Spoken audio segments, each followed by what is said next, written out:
Welcome back ख़वातीनो हज़रात। और पिछले दिनों पाकिस्तानी कौम के सामने एक और मुअम्मा आया और वो ऑडियो लीक्स के हवाले से है, जिसमें कोई 100 घंटे की ऑडियो आई, जिसमें प्राइम मिनिस्टर की भी ऑडियो आई, जिसमें मरीम नवाज़ साहिबा की ऑडियो आई, उसमें बड़े बड़े और लोगों की ऑडियो आई, इमरान खान साहब की भी ऑडियो आई। और अब तो ये कहा जा रहा है कि इमरान खान साहब के ख़िलाफ़ कार्रवाई होनी चाहिए और 2-3 और कुछ मिनिस्टर्स थे उनके ख़िलाफ़ कार्रवाई होनी चाहिए। इस हवाले से भी और दीगर और बातों पर फिर नजम सेठी साहब ने पिछले दिनों कहा, बल्कि इसी पॉइंट से मैं शुरू करूँगी। उनकी तरफ से ये आया है कि वो ये कहते हैं कि जी जो हैकर था अब उसे पकड़ लिया गया है और वो हसास इदारे के पास है और उसका ताल्लुक एजेंसी से ही था और अब कोई ऑडियो मंजर आम पर नहीं आएगी। इसको दो तरह से लोगों ने देखा है। कुछ लोग ये कह रहे हैं कि मौजूदा हुकूमत ने नजम सेठी के ज़रिए ये बात सिर्फ फैला दी है कि अब हैकर हमारे कब्ज़े में है, जबकि ऐसा नहीं है। उससे शायद पैसों का मामला तय पा गया है और पैसे दे दिला के उसको खामोश कर दिया गया है, तो फिलहाल कोई ऑडियो लीक नहीं होगी। दूसरी जानिब लोगों का ये कहना है कि हो सकता है कि जी अब उसे पकड़ लिया गया और वो हिरासत में हो। अब जमील अहमद खान साहब इस हवाले से क्या कहते हैं वो हमें पता चलेगा इस वक्त के हमारे तज्जियाकार, और क्योंकि ये फॉर्मर एम्बेसडर हैं, मुल्कों मुल्कों का इनका एक्सपीरियंस है, इस टॉपिक के हवाले से हम इनसे जानना चाहते हैं। अस्सलाम वालेकुम। जी, वालेकुम अस्सलाम and thank you for having me in your show. Thank you so much for your time. Jameel साहब, मैंने अपने इंट्रोडक्शन में ही सवाल आपसे पूछ लिया है। नजम सेठी साहब कहते हैं कि हैकर को पकड़ लिया गया है।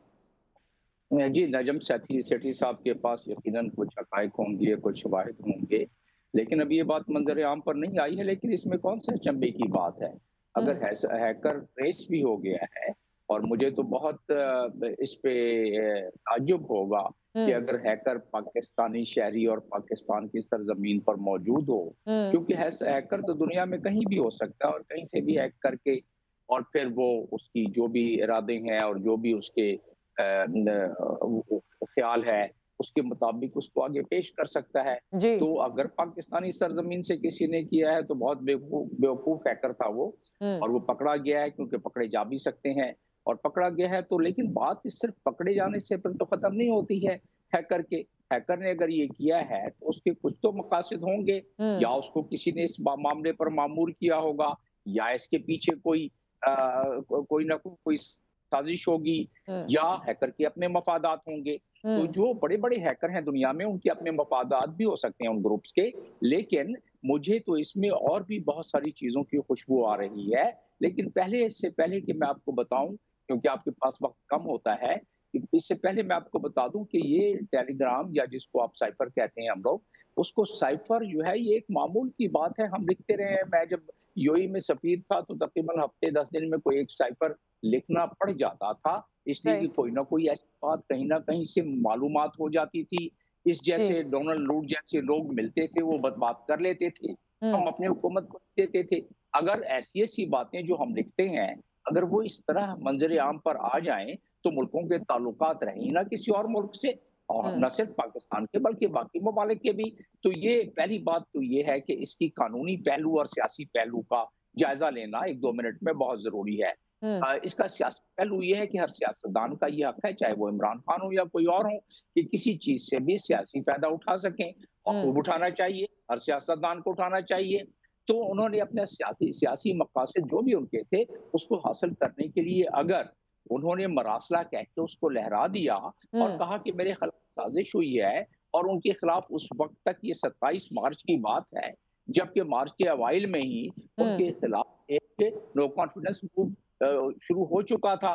तो जब सही। उन्होंने लहरा दिया तो जो उनके बाद में लीक्स आई हैं, उससे ये साबित हुआ कि एक पाकिस्तान का सबसे बड़ा ब्यूरोक्रेट जो कि उनके दिया जाता है प्राइम मिनिस्टर प्रिंसिपल सेक्रेटरी की शक्ल में, और वो आजम खान था। आजम खान क्योंकि अब लीक में आ गया है, इसलिए उसका नाम लेने में कोई हर्ज नहीं है। आजम खान की ये जिम्मेदारी थी कि प्राइम मिनिस्टर को उसकी कानूनी पहलू से बताए, हम्म। ऑफिशियल सीक्रेट एक्ट के हवाले से बताए, ठीक है। साइफर का जाना, ये एक सीक्रेट और टॉप सीक्रेट डॉक्यूमेंट का लीक हो जाना, ये कानून की जद में आता है। अगर Imran Khan former prime minister को ये इल्म होता कि इतना सीरियसली ये कानून की जद में आ सकता है, तो वो किसी और अंदाज में उसको पेश करते। इस हम्म। अंदाज में अब फिर सोने पे सुहागा। उन्होंने एक निजी टीवी पर इंटरव्यू देते हुए ये मान लिया, ये तस्लीम कर लिया, ये कन्फेशन कर लिया कि हाँ, ये मेरे पोज़ीशन में है। हम्म। किसी को हक ही नहीं है। मैं सफीर के तौर भी अपने घर पे नहीं लेके जा सकता था साइफर सही, को। बिल्कुल। मैं लिखता मैं खुद था, भेजता मैं खुद था या हर सफीर भेजता है। तो लेकिन वो आप अपने घर पे या अपनी पोज़ीशन में तो नहीं रख सकते हैं। उसको उसी ऑफिशियल सीक्रेट एक्ट में तरीक़ाकार दिया हुआ है कि हर सीक्रेट या टॉप बिल्कुल। सीक्रेट डॉक्यूमेंट को किस तरह नंबरिंग की जाए, किस तरह रखा जाए, किस तरह हिफाज़त की जाए और अगर वो लीक हो जाए तो उसकी क्या सज़ा है और जो शख्स लीक करे उसको क्या सज़ा है। तो हुँ। ये बातें तो कानूनी। अब रहा सवाल कि अगर कानूनी पहलुओं का पता नहीं था और अब वो चीज़ें मंज़र आम पर आ रही हैं, तो अब तो कैबिनेट ने कल ये फैसला कर लिया है, जी, तफ्तीश होगी, उसमें बात सामने आ जाएगी जी कि और इसमें किसका है, किसका नहीं है। पाकिस्तान की हज़ीमत बढ़ी हुई है।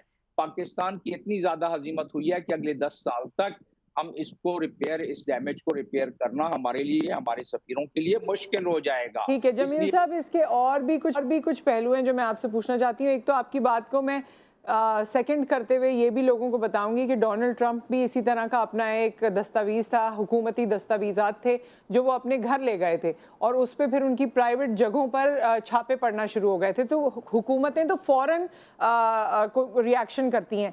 इमरान खान साहब के हवाले से तो आपने बता दिया, लेकिन ओवरऑल जो उसमें मौजूदा प्राइम मिनिस्टर के हवाले से बात हुई है, उसमें नवाज़ फैमिली के हवाले से बात हुई है, फिर हमारे बड़े-बड़े इदारे उसमें मुतासिर हो रहे हैं क्योंकि उनके आला अफसरान की भी ऑडियो उसमें लीक हुई है। एक तो आप हमें इसके बारे में बताइए। दूसरा, हम सब ये जानते हैं कि दुनिया भर में जब कोई चीज़ होती है, जैसे नेशनल सिक्योरिटी एजेंसी है अमेरिका की, उन्होंने जब कुछ ऐसे अमेरिका और यूरोप के दरमियान की कम्युनिकेशन को रिकॉर्ड करना शुरू किया था, तो अमेरिका के ताल्लुकात यूरोप के साथ बहुत बिगड़ गए थे और अमेरिका को बड़ा ज़ोर लगाना पड़ा बाकी दोबारा से ताल्लुकात इस्तवार करने के लिए। तो दुनिया तो फ़ौरन एक्शन लेती है। हमारे पास मट्टी पाओ आगे बढ़ो ये वाला फ़ॉर्मूला है। जी हाँ, हमारे पास तो लोग पैसे खा के हज़मते हैं, हमारे पास जुर्म करके हज़म कर जाते हैं। हमारे पास तो ये है ना कि ख़ता किसी से हो सरज़द, हुँ, सज़ा किसी को मिले और हुँ। मरीज़ जब्र हो कोई दवा किसी को मिले। अजीब रंगे जहाँ है अजब निज़ामे हया, तलाशे हक़ हो किसी को खुदा किसी को मिले। आप जेलों में चले जाएँ 99% लोग बकरी चोर हैं और जिन्होंने कोई 10,000 से कम की चोरी की हुई है और जी, बाकी सारे जितने बड़े-बड़े हैं वो निकल जाते हैं। आपकी बात दुरुस्त है। लेकिन इसका मतलब ये नहीं है कि हम पूरी दुनिया में अपना मज़ाक और तज़हीक करवाते हुँ, रहें।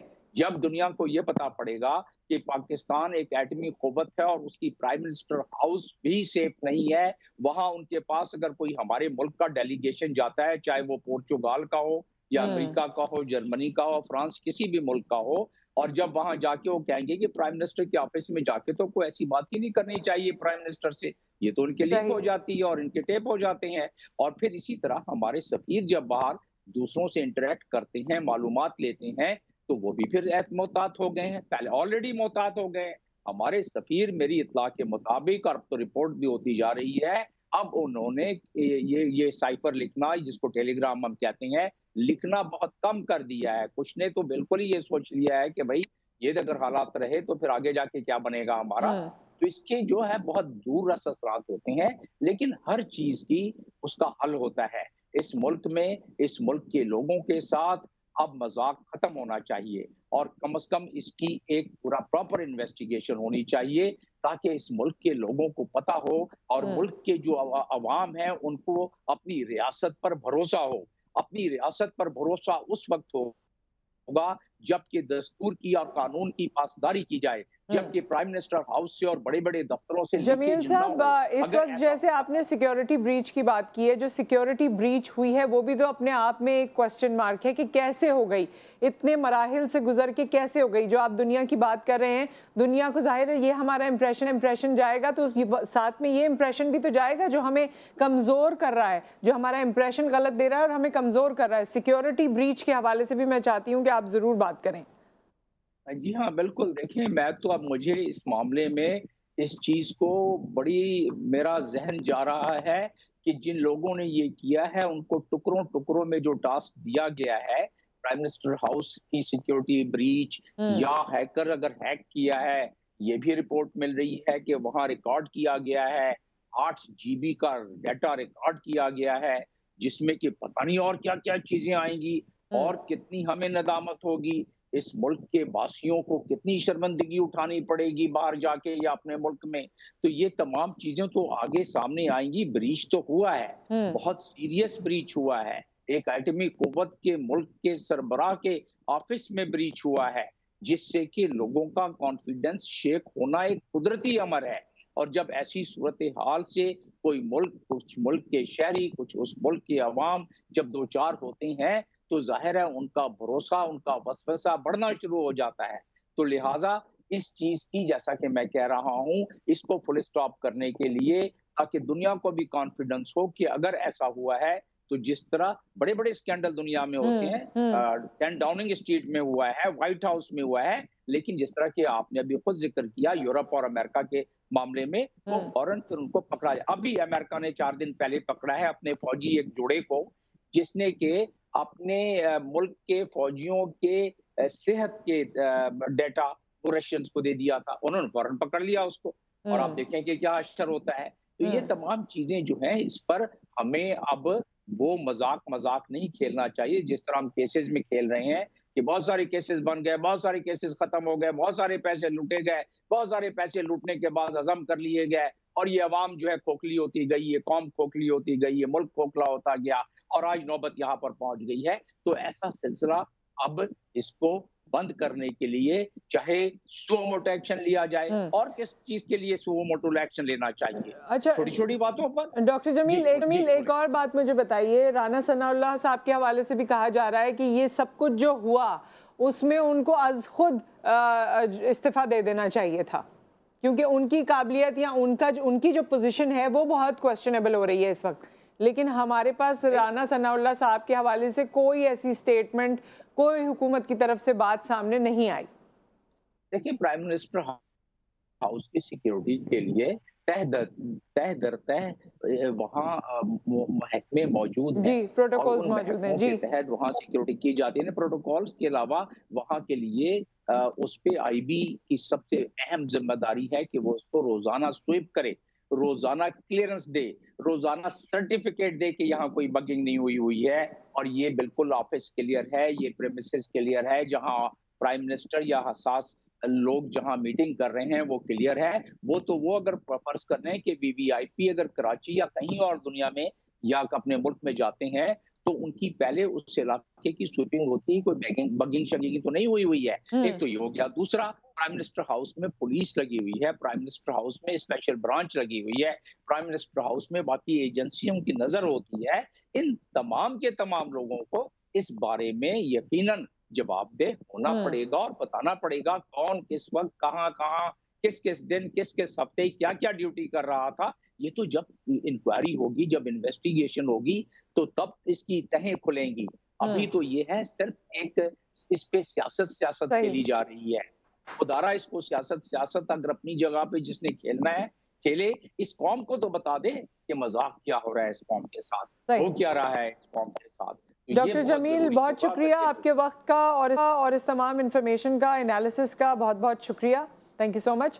ख़वातीनो हज़रात, इस वक्त जो मुल्क के हालात चल रहे हैं, इसमें एक दो बात मैं कहना चाहती हूँ। एक तो ये कि 350 करोड़ लोग जो बेघर हो चुके हैं, सैलाब ज़दगान हैं, जो सैलाब ज़दगान से अब नज़र हटाई जा चुकी है, क्योंकि हमारे पास रियासती लेवल पर आप देख रहे हैं कि इस तरह की जो मुख्तलिफ़ किस्म की कॉन्स्पिरेसीज़ आ रही हैं और कॉन्स्पिरेसी थियोरीज़ आ रही हैं, उससे अब आप उन लोगों की फ़िक्र से दूर हो गए हैं जो रोज़ाना पहले हम खबर में भी नशर किया करते थे, उनके बारे में बात भी किया करते थे।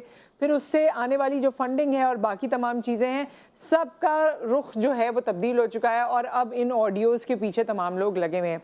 ये ऑडियो ब्रीच, ऑडियो लीक्स और ऑडियो के हवाले से जो इन्फॉर्मेशन आई है, आने वाले दिनों में पता चलेगा कि कहाँ क्या हो रहा है।